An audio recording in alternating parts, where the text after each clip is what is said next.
Olá, pessoal. Meu nome é Rony Rodrigues Guimarães. Estou aqui mais uma vez para a gente abordar o tema em parasitologia, doenças causadas por eumintos, né? É uma ciência, um estudo bastante amplo e a gente está abordando aqui algumas verminoses, né, mais importantes que ocorrem principalmente no Brasil.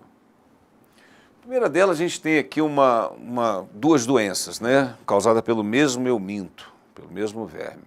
Chama-se teníase e cisticercose. O complexo teníase e cisticercose são zoonoses distintas, porém causadas pelo mesmo parasita em diferentes formas evolutivas. A teníase é a parasitose ou a infecção causada pela forma adulta da Taenia solium, que é a tênia do suíno, ou Taenia saginata, que é a tênia do boi, no intestino delgado dos seres humanos. Tá? É a presença do verme adulto.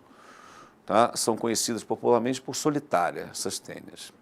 Então, o verme adulto, nesse caso aí, já no intestino do ser humano, já caracteriza que o ser humano, nesse caso, se comporta como um hospedeiro definitivo. Uma doença causada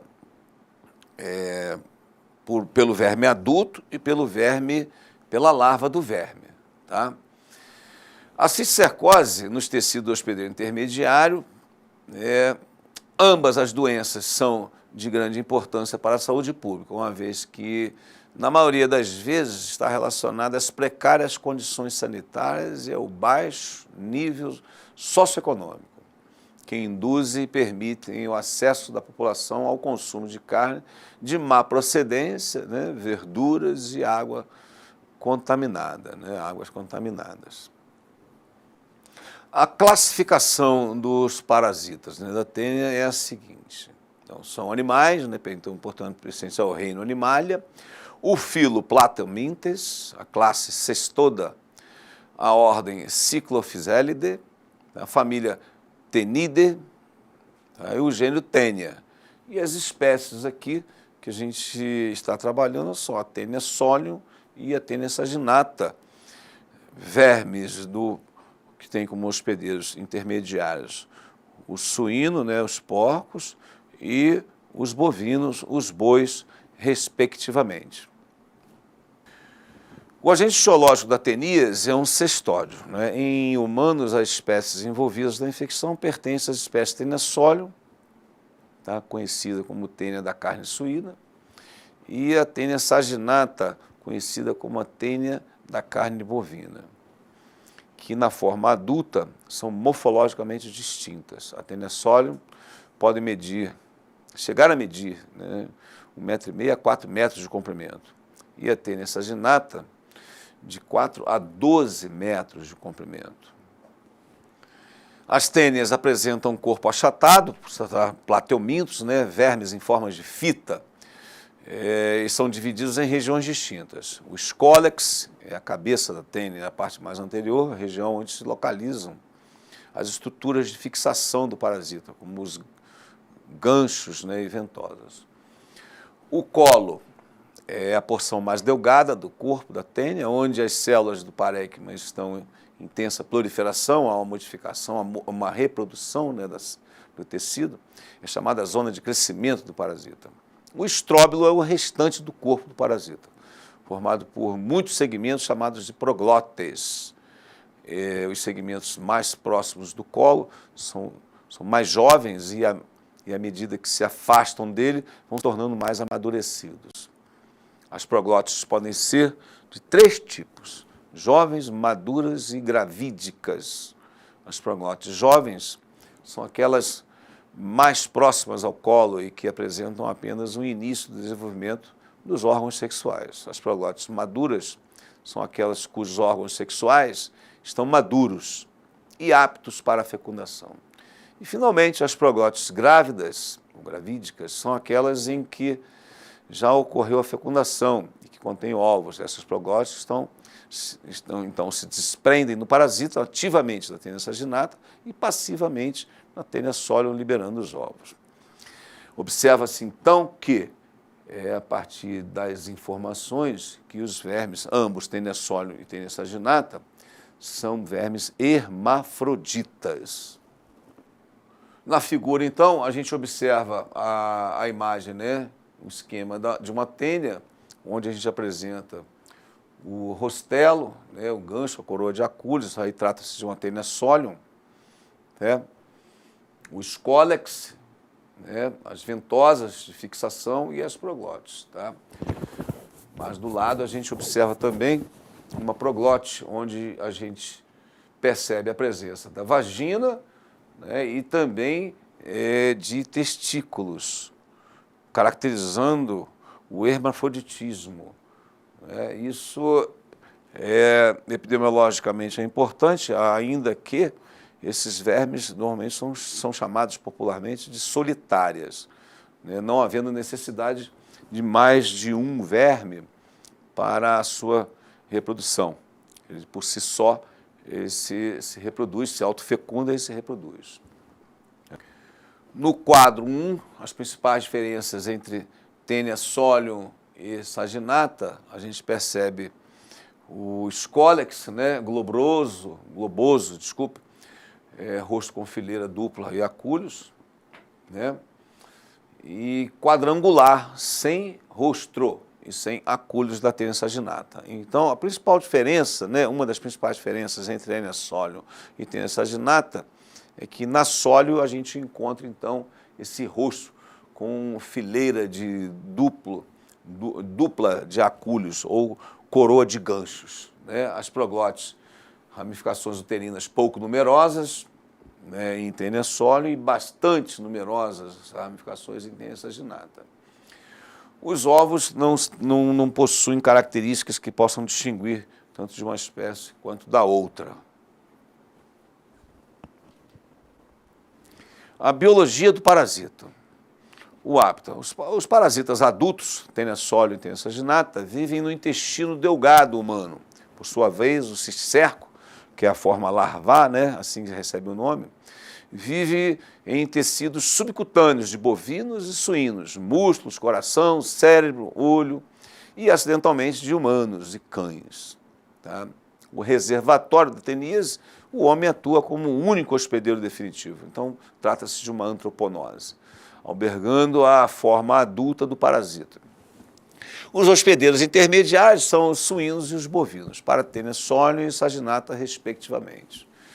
Os hospedeiros intermediários albergam no organismo a forma larvária do parasita, o cisticerco. Né? Vale ressaltar desta forma que também o homem pode atuar também, eventualmente, como hospedeiro intermediário, quando, nesse caso, adquire a cisticercose, né, através da ingestão de ovos. Né?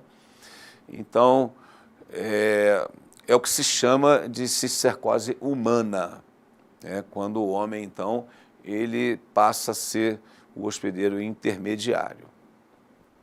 A transmissão da teníase ocorre através da ingestão da carne crua ou mal cozida de bovinos ou suínos, né?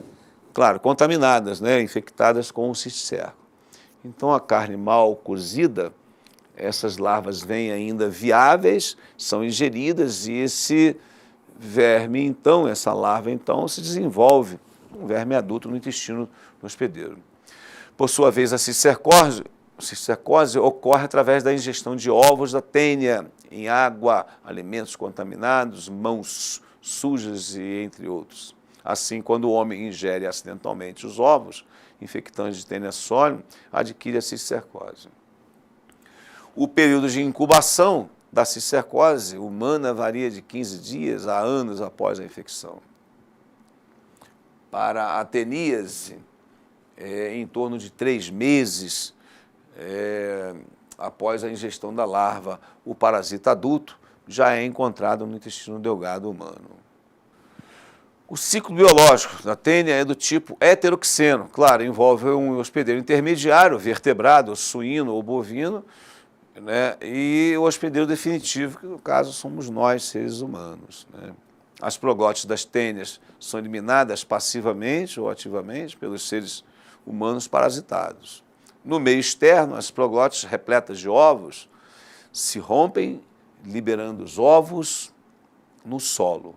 No solo, essas condições adequadas, temperatura e umidade principalmente, os ovos permanecem viáveis por meses. Um hospedeiro intermediário, bovino ou suíno, se infecta ao ingerir os ovos infectantes. No estômago desses animais, por ação da pepsina, inicia-se a degradação do embrióforo. Já no intestino delgado, por ação dos sais biliares, a oncosfera embrião é liberada.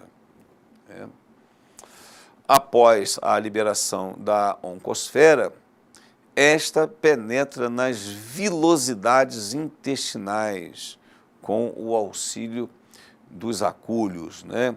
Nesse momento, a ação parasitária traumática, né, invasiva, né, do euminto.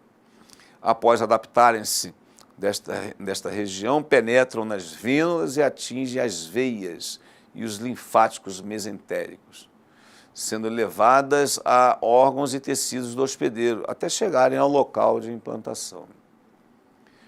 Posteriormente, atravessam a parede dos vasos e instalam-se em tecidos circunvizinhos. No interior dos tecidos, perdem os acúlios, exceto em tenesóleo, e cada oncosfera transforma-se em um cisticerco, né, uma larva, que não vai se desenvolver mais, né? O homem, ao ingerir carne crua ou mal cozida de suínos e bovinos, adquire os cisticercos, que sofrem a ação do suco gástrico, e ao chegarem no intestino humano, evaginam-se e fixam-se por meio dos cólex, né, aquela região anterior do verme, que possui a coroa de acúlios e também as ventosas. Transformam-se em tênias adultas, né, e certo tempo depois tem início a eliminação das proglótides grávidas. O homem, ao ingerir a carne crua, né, ou mal cozida de suínos e bovinos, adquire os cisticercos. Então está aí um slide mostrando aí o ciclo evolutivo que foi descrito para vocês. A ingestão, né, da carne contaminada, né, a eliminação dos ovos e a ingestão da carne dos ovos pelo suíno ou pelo bovino. Aí a ingestão de carne crua pelo ser humano. E assim completa-se o ciclo heteroxeno, né, de Taenia solium e ou Taenia saginata. Os sintomas, né, ou sintomatologia, ou manifestações clínicas, né? No homem, a teníase pode provocar dores abdominais, náuseas, debilidade, perda de peso, flatulência, né, diarreia ou constipação. Em alguns casos, podem causar retardo no crescimento e no desenvolvimento das crianças e baixa produtividade no adulto. A doença pode ser percebida através da eliminação espontânea nas fezes de proglótides do verme. Os sintomas relacionados à cisticercose humana são convulsões, distúrbios de comportamento, hipertensão intracraniana, no caso da neurocisticercose, e oftálmicos, né? Podemos chegar ao globo ocular também. Nos animais, normalmente, a cisticercose não manifesta sinais clínicos. O diagnóstico, que é o método de se detectar a doença, né, da teníase, deve ser feito por exames laboratoriais, uma vez que a grande maioria dos pacientes são assintomáticos. Quando apresentam sintomas, estes são comuns a várias outras doenças. Por isso, deve-se recorrer também ao diagnóstico laboratorial, né? O diagnóstico definitivo da teníase é feito pela presença das proglótides e, mais raramente, a pesquisa de ovos nas fezes através dos métodos de rotina parasitológicos, né? Método da fita adesiva também, conhecida como método de Graham, né? O diagnóstico da neurocisticercose pode ser realizado por exames sorológicos específicos, através da fixação de complemento, por exemplo, imunofluorescência ou hemaglutinação, no soro e líquido cefalorraquidiano, cuja suspeita é feita através de exames de imagem, raio-x, tomografia computadorizada também e ressonância nuclear magnética de cisticercos calcificados. O tratamento da teníase é feito com niclosamida, né, normalmente, praziquantel, mas valendo ressaltar que esses medicamentos devem ser prescritos por um profissional habilitado, né? E que, eventualmente, isso pode ser modificado, vai depender do perfil parasitológico, do perfil do hospedeiro, mas sempre através da prescrição médica, né? A profilaxia, o método de prevenção das doenças, né? A ateníase e cercose passa por medidas de higiene sanitárias, desde a correta higienização dos alimentos, destino correto dos dejetos humanos, né? Saneamento básico, higiene pessoal, lavar as mãos, até a inspeção por parte dos órgãos fiscalizadores da carne bovina e suína, que é fornecida ao consumidor. Então tem que haver uma vigilância sanitária rigorosa, né, para que animais contaminados não cheguem à mesa do consumidor. Sobre a ascaridíase é uma infecção por ascas lumbricoides, é um importante problema de saúde pública, especialmente nos países em desenvolvimento, né? No caso do Brasil.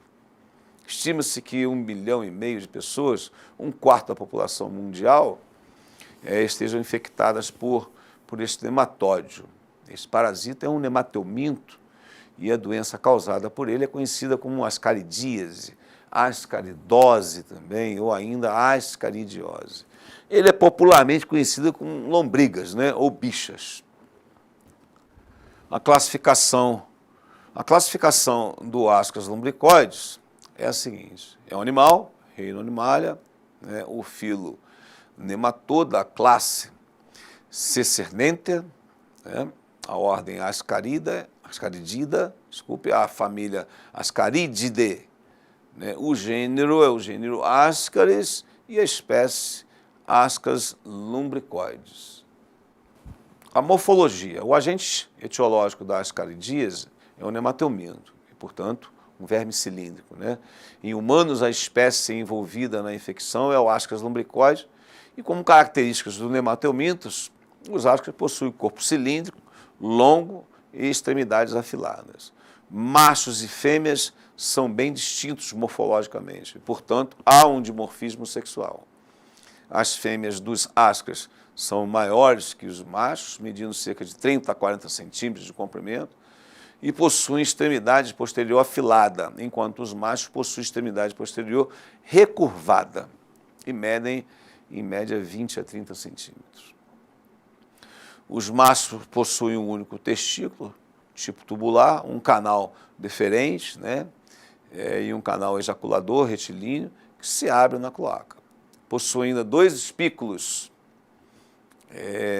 curvos e iguais, que funcionam como órgãos acessórios no momento da cópula. Os ascas lumbricoides desenvolvem estágios larvais, podendo ser do tipo rabiditoide, filariose, sendo a forma infectante a forma L3, filarioide. Nos slides, a gente percebe aqui, então, a fêmea do Ascas lumbricoides, né, onde a extremidade do corpo é afilada, e o macho, um pouco menor, onde a extremidade do corpo é encurvada. A gente apresenta aqui também a presença da extremidade anterior, a boca trilabial do Ascas lumbricoides. Os Ascas lumbricoides desenvolvem estágios larvais, podendo ser do tipo rabiditoide, né, como foi falado, filarioide, sendo L3 filarioide. Os rabiditoides, né, são formas larvais, cujo esôfago possui 2 dilatações em ambas as extremidades e uma constrição no meio. A filarioides, formas larvais que se caracterizam por apresentar esôfago retilíneo, tá? Os ovos dos ascas são originalmente brancos, mas podem apresentar coloração amarronzada, devido, claro, ao contato com as fezes, né, do hospedeiro. São grandes, ovais, com cápsula espessa e possuem 3 membranas. A membrana externa é mamilonada, composta por mucopolissacarídeos. Mamilonada porque, de acordo com a literatura, essas estruturas que compõem a casca do ovo se assemelham a mamilos, né? Membrana média, composta por quitina e proteína. A membrana interna, mais interna, delgada e impermeável à água. É composta por proteínas e lipídios. A figura mostra, então, o ovo do Ascas lumbricoides, né? Dois ovos do Ascas lumbricoides, caracterizando aí a figura A, principalmente, a membrana mamilonada, né? A casca mamilonada, ok? A biologia do parasito, o hábitat. Os parasitas adultos vivem no intestino delgado do humano. Por sua vez, as formas larvárias podem ser encontradas em outros órgãos, como fígado, coração e pulmão. O reservatório, né? As caridíase, o homem atua como único reservatório e, portanto, a ascaridíase é uma antroponose, isto é, uma doença exclusivamente humana. Nenhum outro hospedeiro serve, eu diria dessa forma, para o Ascas lumbricoides.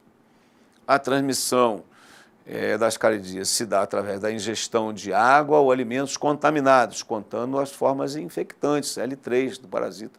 Portanto, trata-se de um tipo de transmissão passiva, né? Onde os ovos a forma infectante, são levadas até o hospedeiro. Os ovos podem também estar presentes embaixo das unhas e na poeira, daí a importância das medidas básicas de higiene, né? Aves e insetos podem ser veiculadoras de ovos, né? Nesse caso aí, vetores mecânicos. Tá? O período de incubação das ascaridíase é o período entre a infecção e até os primeiros sinais clínicos, varia de 4 a 8 dias, período necessário para completar o ciclo vital do parasita. O ciclo biológico. O ciclo biológico do Ascas lumbricoides é do tipo monoxeno e, portanto, só ocorre no ser humano. É apenas um hospedeiro, no caso do ser humano. As fêmeas do Ascas põem seus ovos nas fezes, né, que caem no ambiente, ainda não embrionados. Cerca de 15 dias, dependendo das condições abióticas, né, adequadas, como temperatura e umidade, tornam-se embrionados. Por isso, é um verme também conhecido como gel-euminto, né, o minto da terra, porque precisa do ambiente para que os ovos tornem-se embrionados. A infecção, então, se dá quando o homem ingere os ovos férteis do Ascas, contendo a forma L3 infectante. Ao ser ingerido, o ovo atravessa o trato digestivo e as larvas eclodem no intestino delgado, onde, uma vez liberadas, estas larvas atravessam a parede intestinal, invadem, né, as células epiteliais do intestino na altura do ceco e atingem os vasos linfáticos e veia mesentérica superior, chegando ao fígado através da veia porta, do sistema porta, permanecendo lá alguns dias. Em seguida, migram para o coração e depois pulmão, onde mudam para L4. Este processo ele é conhecido como ciclo de Loos, né? Em seguida, as formas L4 atinge os alvéolos pulmonares, mudando para L5, né? Onde sobem pela árvore brônquica e traqueia, chegando à faringe. Na região orofaringe, né, na faringe, lá elas podem ser expelidas ou expectoradas ou deglutidas. Né? Vem o pigarro, dá uma rouquidão, que ela irrita a região. Então, o indivíduo pode expectorar ou deglutir. Né? Uma vez deglutida, retornam novamente ao intestino delgado, onde se fixam, transformando em indivíduo adulto, cerca de 20 dias após a infecção. Quando atingem a maturidade sexual, copulam, porque são vermes dioicos, né? E a fêmea realiza ovipostura, onde os ovos são eliminados para o ambiente juntamente com as fezes. A figura mostra, né, o ciclo evolutivo, conforme já descrito, né, o ciclo pulmonar do Ascas lumbricoides. Tá? Os sintomas ou manifestações clínicas da ascaridíase. Os aspectos clínicos relacionados à ascaridíase dependem do número de vermes presentes na infecção e sua localização. Por exemplo, infecções leves, 3 a 4 vermes, normalmente não costumam manifestar sintomas. Contudo, lá nas infecções médias, né, com a presença de 30 a 40 vermes, por exemplo, ou maciças de 100 ou mais vermes, alguns sintomas podem ser observados. Como, por exemplo, síndrome de Loeffler, é caracterizada por febre, tosse, dispneia, manifestações alérgicas, né? A bronquite pode ocorrer, a eosinofilia sanguínea elevada. É uma forma, inclusive, de diagnóstico da ascaridíase, né? O exame de sangue com a presença da eosinofilia, ocasionada pela presença de larvas durante a migração nos pulmões, é claro. Tá? Sintoma intestinal, há um desconforto abdominal, tipo cólicas, né? Dor epigástrica, má digestão. Pode haver náuseas também, perda de apetite, emagrecimento, irritabilidade, sono intranquilo, né? O trismo, ranger dos dentes, né? À noite, manchas brancas na pele, por exemplo. Em crianças subnutridas e altamente parasitadas, é comum um aumento exagerado do volume abdominal, né? Além do aspecto geral de depauperamento físico, né? Palidez e tristeza.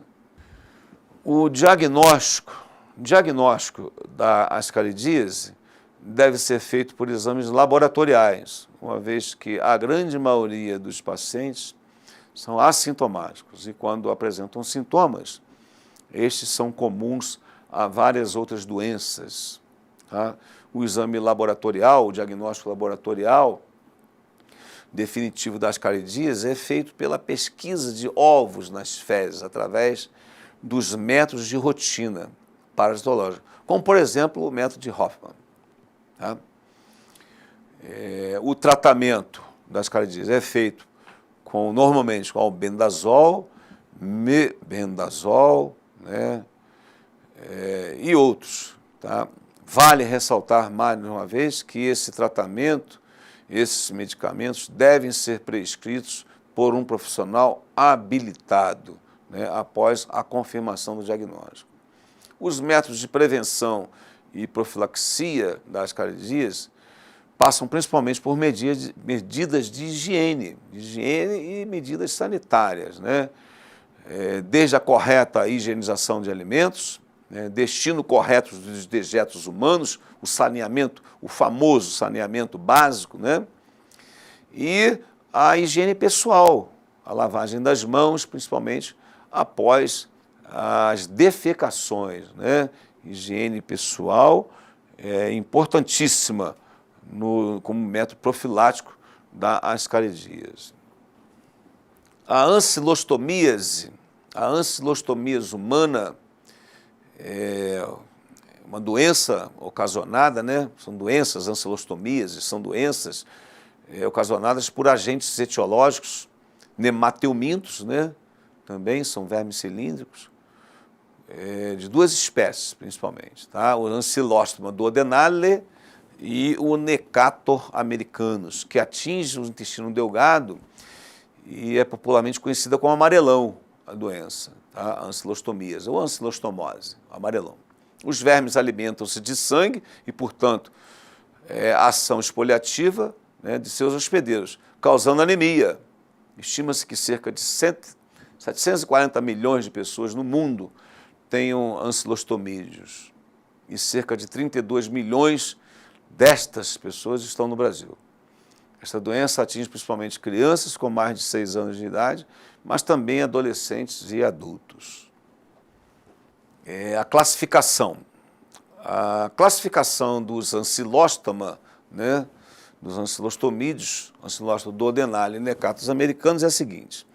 O reino Animalia, o filo é o Nematoda, classe Cecemete, também, né, a ordem Strongylida, a família Ancylostomatidae, o gênero, aí no caso são dois, né, são dois gêneros diferentes, duas espécies diferentes, então o gênero Ancylostoma e o gênero Necator. As duas espécies, Ancylostoma duodenale e Necator americanus. Morfologia. Os agentes etiológicos da ancilostomíase pertencem à família Ancylostomatidae. Nesta família destacam-se, conforme dito, as espécies Ancylostoma duodenale, outras espécies Ancylostoma ceylanicum e o Necátaros americanos, responsáveis pela doença em humanos. O Ancylostoma duodenale e o Necátaros americanos são muito semelhantes morfologicamente. Tá?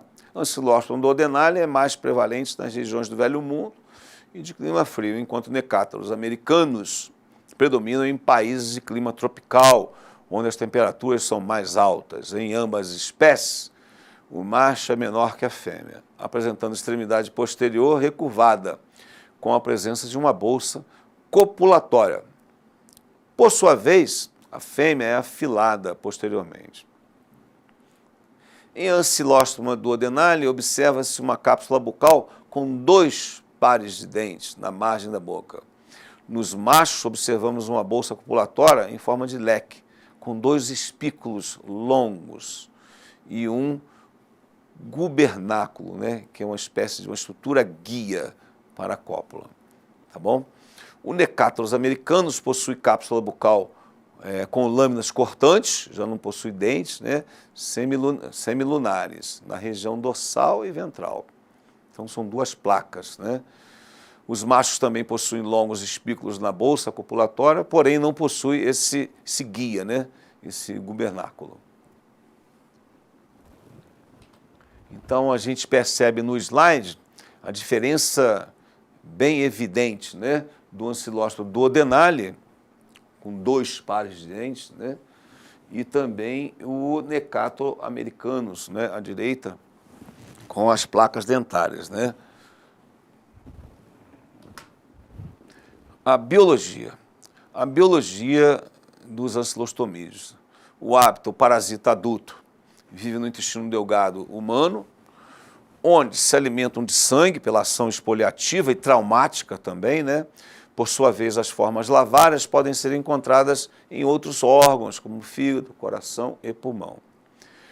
Os hospedeiros, né? Os humanos são os hospedeiros de Ancylostoma duodenale e Necátaros americanos. O ciclo biológico dos ancilóstomos é do tipo monoxeno, isto é, não envolvem hospedeiros intermediários, né? Nele encontramos as formas evolutivas de ovo, larva, tanto larva rabiditoide como larva filarioide, e adultos. É importante salientar que em esse ciclo, pessoal, o ancilóstomo possui uma fase de vida livre, uma fase de vida parasitária, que se desenvolve nos seres humanos. A fase de vida livre varia conforme a espécie de ancilóstomo envolvido. Os ovos dos ancilóstomos são depositados no ambiente, juntamente com as fezes de hospedeiros infectados. São geomintos também. Esses ovos, em condições adequadas de temperatura, umidade, boa oxigenação, se desenvolve nas fezes e necessitam de temperatura e umidade elevada. Sofrem processo de embrionamento, né, originando a L1 do tipo rabiditoide, que em seguida muda para L2 e depois para L3, que é a forma infectante filarioide. É essa que vai penetrar no hospedeiro. A infecção para o hospedeiro se dá principalmente através da penetração ativa, né, de larvas L3 infectantes, onde atinge a circulação sanguínea ou linfática, iniciando o ciclo de Loss.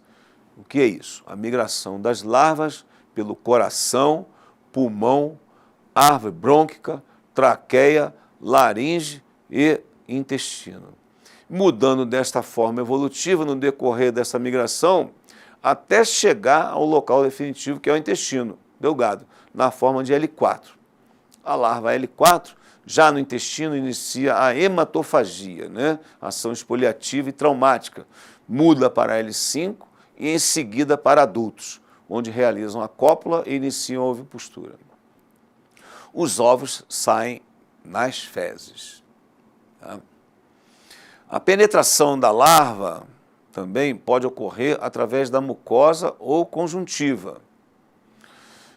Embora esta forma de infecção seja mais rara. No caso, em infecções,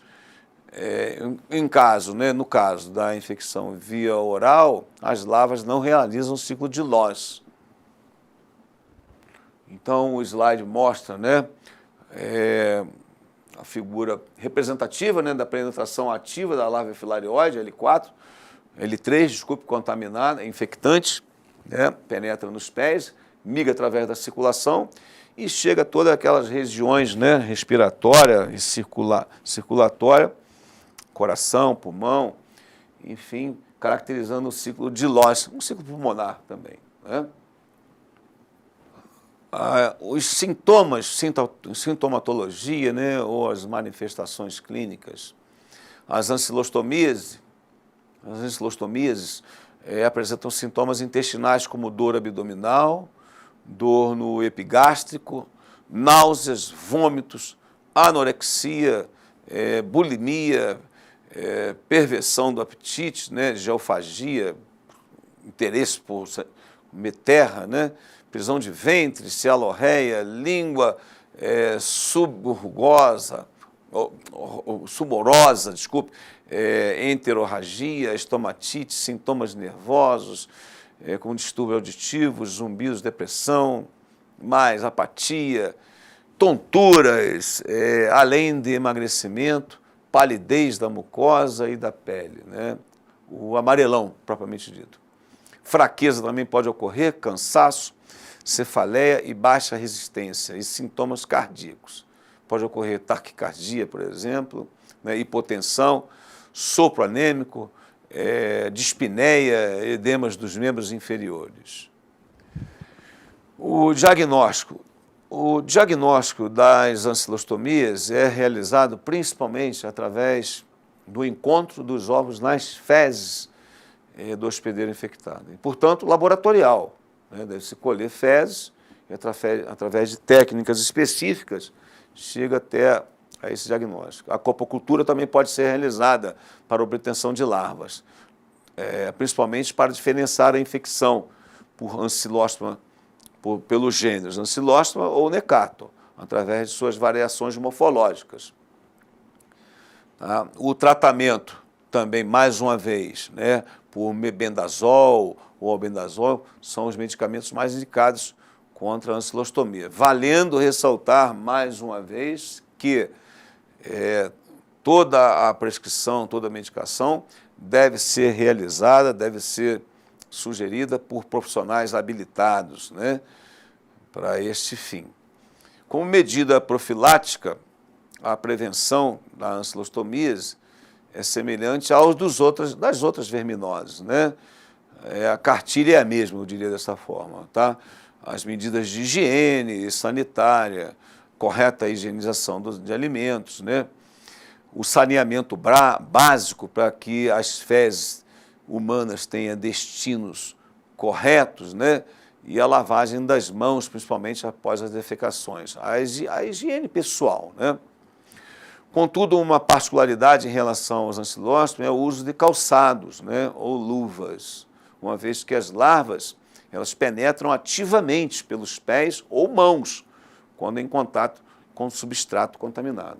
Então, o uso de luvas e calçados, né, em região rurais são métodos importantes como medida preventiva para a ancilostomíase ou amarelão.